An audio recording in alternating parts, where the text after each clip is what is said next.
De terrorismos a terrorismos 14. Un modelo para desarmar. Parte 1. Esta es una obra del maestro Héctor Alejandro Mora Gallardo. Poco después del hundimiento de la Unión Soviética, los líderes de Estados Unidos decidieron que ya no era preciso tolerar el desarrollo del tercer mundo.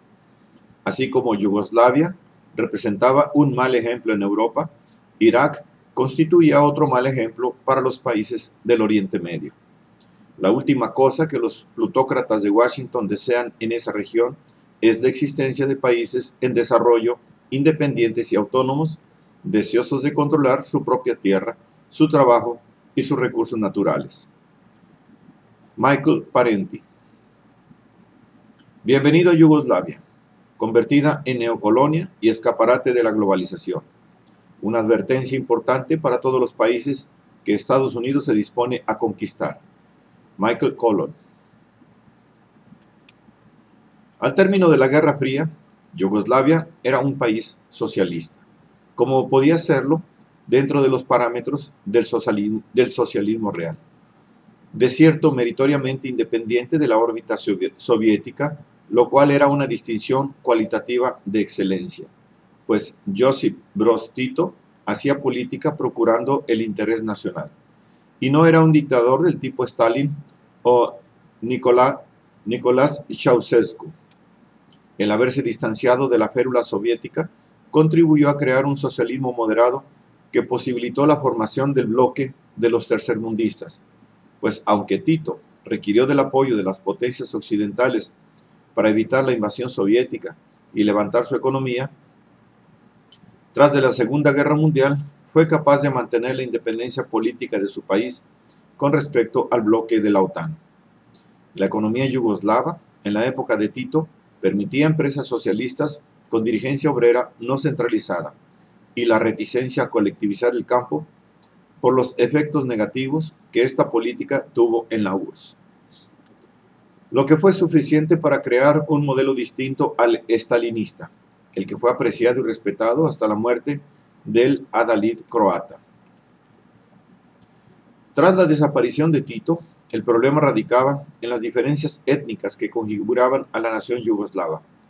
Los eslavos del sur estaban diversificados como serbios, como croatas y eslovenos, y la división se podía agudizar por motivos de credo, puesto que históricamente hablando, los Balcanes han sido una región fronteriza en la que chocaron Asia y Europa, por lo que no debe extrañar la presencia de europeos musulmanes adoctrinados en el Islam cuando el Imperio Turco dominó la región durante 3 siglos. De ahí el que fuesen labrando diferencias agudas al interior de Yugoslavia que propiciaron una nación dividida una vez que surge como tal después de la reconfiguración del mapa europeo oriental tras la Primera Guerra Mundial. Lo acontecido en la Segunda Guerra Mundial, el separatismo de croatas aprovechando la invasión nazifascista, dejó cuentas pendientes con los serbios. Así que la Yugoslavia de Tito distaba de conformar una nación sólidamente integrada, era todo lo contrario. Croatas por un lado, serbios por el otro. Católicos, cristianos, ortodoxos, musulmanes, aquel país era un mosaico fácil de resquebrajarse. No obstante lo cual, bajo condiciones de paz, la amalgama social estaba en vías de realizarse. Empero, el fin de la Guerra Fría y la caída de la Unión Soviética trastornó el panorama por completo de la Europa Oriental, y con el advenimiento del régimen de Milosevic, la situación se transformó por completo.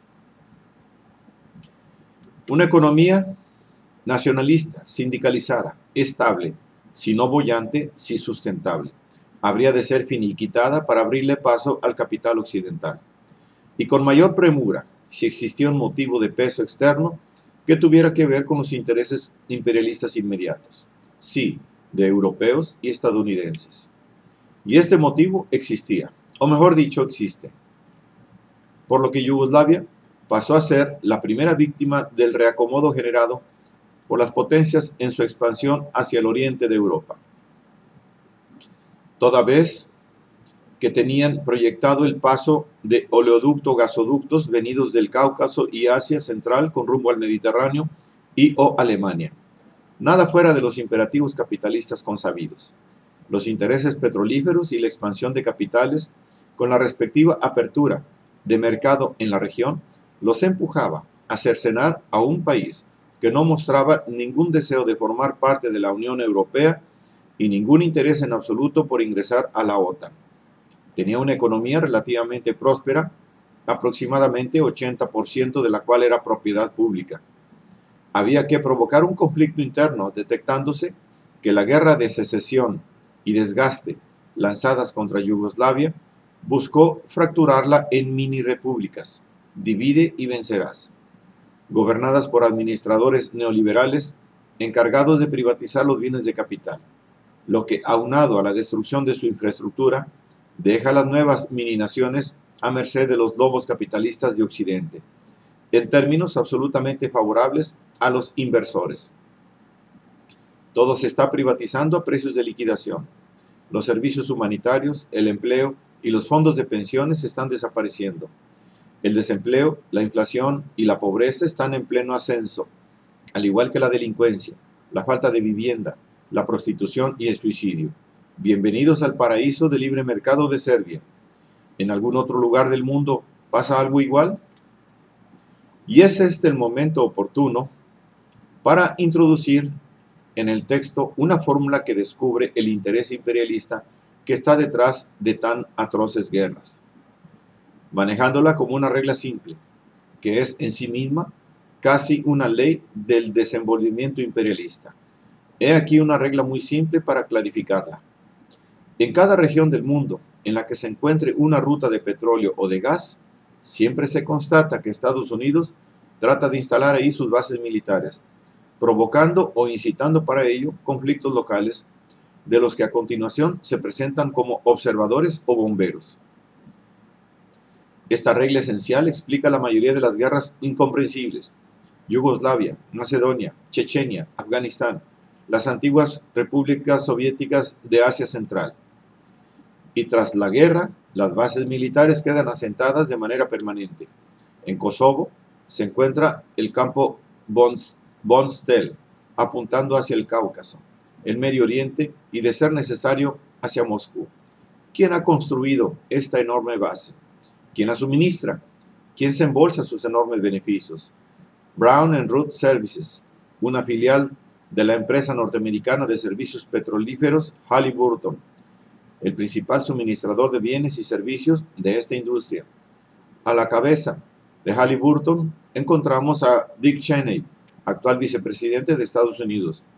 Ninguna sorpresa o novedad, pero el caso es que estos capitalistas sanguinarios se están saliendo con la suya. Y aún peor, van por otro periodo más de impunidad.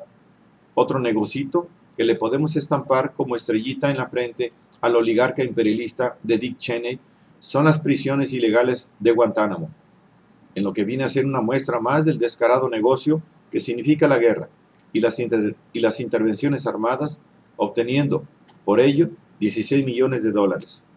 La premeditación de la creciente militar al arribo de la administración Bush II se hace evidente. Y no es casual que la empresa en la que Dick Cheney fuera el antiguo director se esté beneficiando de signar contratos multimillonarios con el propio gobierno de los Estados Unidos. Las ganancias de Halliburton en 2001 se calcularon en 13.000 millones de dólares y para el 2002 tenía contratos vigentes con diversas oficinas gubernamentales por 740 millones de dólares. Y no solo eso, en diciembre de 2001, Brown and Root Services obtuvo un contrato de 10 años con el Pentágono para el llamado Logistics Civil Augmentation Program, LOGCAP, lo cual permite que empleados de la empresa se hagan cargo de la administración y gestión de operaciones humanitarias y de bases militares de Estados Unidos en el exterior. Así que la estrategia de globalización proyectó la intromisión de la industria transnacional de las potencias occidentales en los Balcanes. ¿Cómo Milosevic se prestó a hacerles el juego voluntaria o involuntariamente? Fue engañado y manipulado por los imperialistas para que efectuara una política criminal que propició la guerra separatista, por demás cruel y sanguinaria, detonando de la noche a la mañana el odio étnico y religioso? De momento la respuesta no está al alcance de la pluma, pero lo cierto es que los intereses imperialistas se impusieron en Yugoslavia, como después en Afganistán y posteriormente en Irak. Casos signados por la mano negra e enchapopotada que ensucia al mundo, además de teñirlo de sangre. Y las consecuencias flagrantes están a la vista para quien quiera ver. A 2 años de la intervención de la OTAN, la situación económica en los micropaíses residuos de la ex Yugoslavia se ha deteriorado. Como era de esperarse, la pobreza va en vías de crecimiento. La inflación se ha disparado. El precio del gas y la luz se incrementan siguiendo las indicaciones del Fondo Monetario Internacional. Y así los inviernos son más crudos. El que se incremente la deuda externa ha de ser por castigo de los dioses.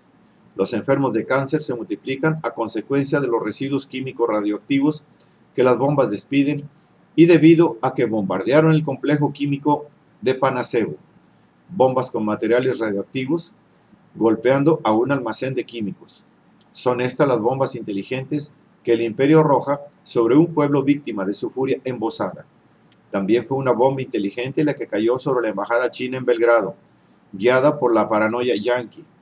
Las empresas se privatizan, aumenta el número de desempleados, los salarios y las prestaciones disminuyen. Siguiendo las deshumanizadas recetas del Fondo Monetario Internacional, se ha desencadenado la privatización de las empresas autogestionadas por los trabajadores. La última herencia de Tito: 22 sociedades han sido vendidas a precio de saldo, 5 han sido privatizadas, 26 están en proceso de reestructuración. Se ha suprimido la prohibición de despido para satisfacer a los inversores extranjeros, mientras que el gobierno del lacayo Jelic se comprometía a pagar de inmediato 60 millones de euros. Occidente ha destruido Yugoslavia, pero hace que se le devuelva el dinero.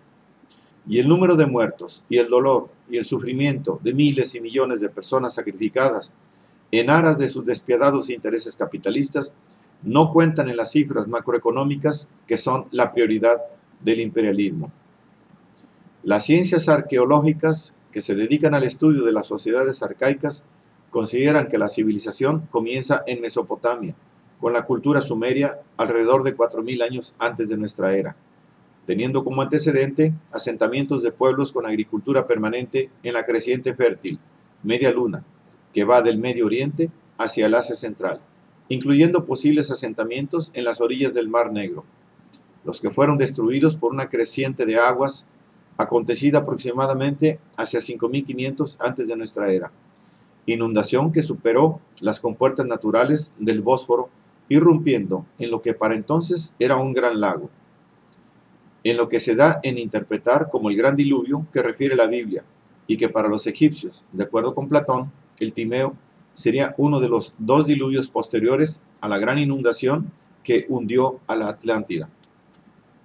Se sabe que una elevación del nivel del mar aconteció en las playas del Golfo Pérsico, pudiendo también haber destruido asentamientos anteriores a los sumerios o de los sumerios.